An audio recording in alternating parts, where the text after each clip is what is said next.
Šių 2025 spalio misijų mėnuo visiškai dera su jubiliejumi skirtu vilties temai. Spalio mėnesio, o ypač pasaulinės misijų dienos, kuri bus minima spalio 19 dieną, šūkis yra Vilties misionieriai tarp tautų. Jau jubiliejinių metų paskelbimo bulėje miręs popiežius Pranciškus linkėjo: tegu krikščioniškosios vilties šviesa pasiekia kiekvieną žmogų kaip Dievo meilės žinia, skirta visiems. Tegu bažnyčia būna ištikima šio skelbimo liudytoja visose pasaulio vietose. Popiežius Leonas nekartą patvirtino savo pirmtako įžvalgų svarbą. Jis prisiėmė ir Pranciškaus žodžius, kuriais šis buvo kreipęsis į mus, taip pat ir dėl pasaulinės misijų dienos. Šiandien labiau nei bet kada esame kviečiami nešti krikščioniškąją viltį pasauliui. Gyvename pasaulyje, kuriame rodos viešpatauja labiau nerimas nei viltis. Pasaulyje, virš kurio vis labiau kaupiasi grėsmingi karo debesys. Visiems mums didėja nerimas dėl klimato kaitos bei dėl daugelio tautų ir paties mūsų planetos išlikimo.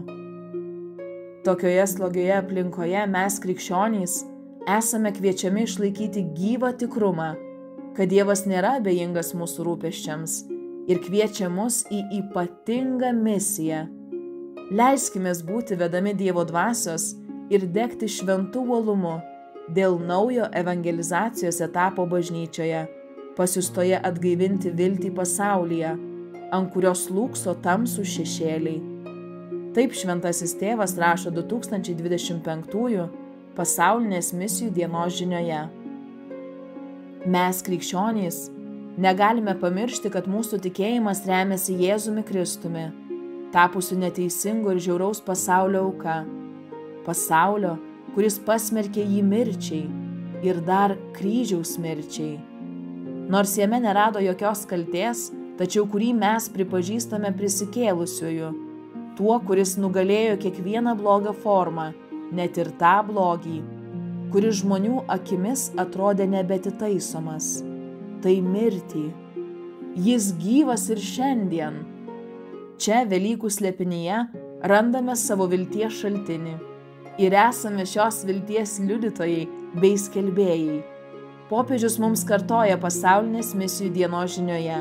Tam būtina atnaujinti mumyse velykinę dvasią, kurią išgyvename kiekviename Eucharistijos šventime. Esame pakrikštyti per Kristaus mirtį ir prisikėlimą, per Viešpaties Velykas, žyminčias amžiną istorijos pavasarį.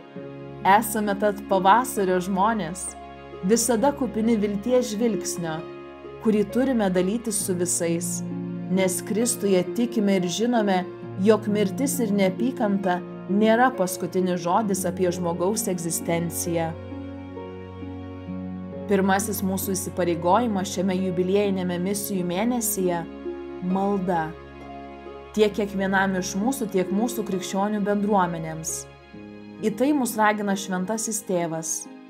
Nepamirškime, kad malda yra pirmasis misijų veiksmas ir kartu pirmoji vilties jėga. Tačiau maldos neužtenka.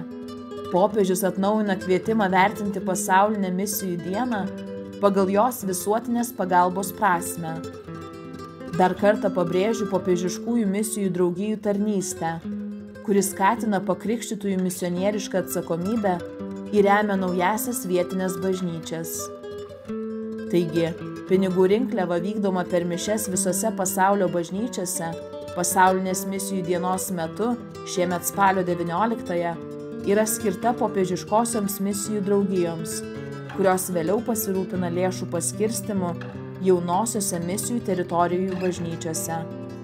Antrasis Vatikano susirinkimas mums priminė: popiežiškosioms misijų draugijoms turi būti teikiama pirmoji vieta, nes jos yra pagrindinė priemonė ugdyti katalikuose nuo pat mažumės tikrą visuotinę ir misijinę dvasią, bei užtikrinti tinkamą aukų rinkimą visoms misijoms pagal kiekvienos poreikius.